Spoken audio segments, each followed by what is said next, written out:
na wakati baragumu zitalia, kuna mapigo zitaonekana kwa dunia. Haleluya. Na hizi pigo zinakuja kupiga wale waliotembea nje ya mapenzi ya Mungu. Haleluya.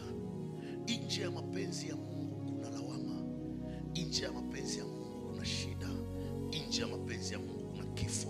Kuna wale walianza vizuri lakini wamemaliza mbaya.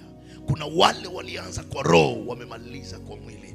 Kuna wale ulikuwa nasikia nyimbo ya wokovu inalia, wanajazwa na nguvu za Mungu, lakini leo hawawezi tena kuisikia nguvu za Mungu kwa sababu roho wa Bwana amekimbia ndani yao.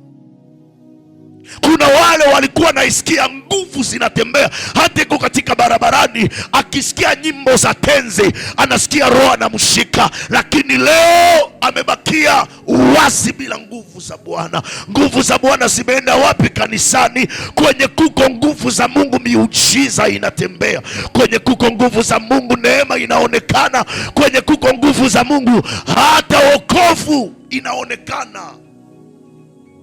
Leo kanisani roho amepoa, roho wa Mungu haonekani tena. Unaweza ingia kanisa unarudia giza uliingia. Oro Biblia inasema hakuna aliyekuja kwake na mizigo akarudi na mizigo yake. Kwa sababu gani miujiza imepoa? Ni kwa sababu Mungu ametoka makanisani. Zambi imeingia sana hata mahali patakatifu. Ukitafuta mapede utabakutana na mkanisa, ukitafuta malevi utabakutana na mkanisa, ukitafuta masharati makubwa ni makanisani. Pendwa katika Bwana, wakati inakuja ni wakati ya kihama. Wakati inakuja ni wakati ya nguvu sana. Tengeneza maisha yako umgeukie Bwana ili wakati atakuja umulaki mawinguni.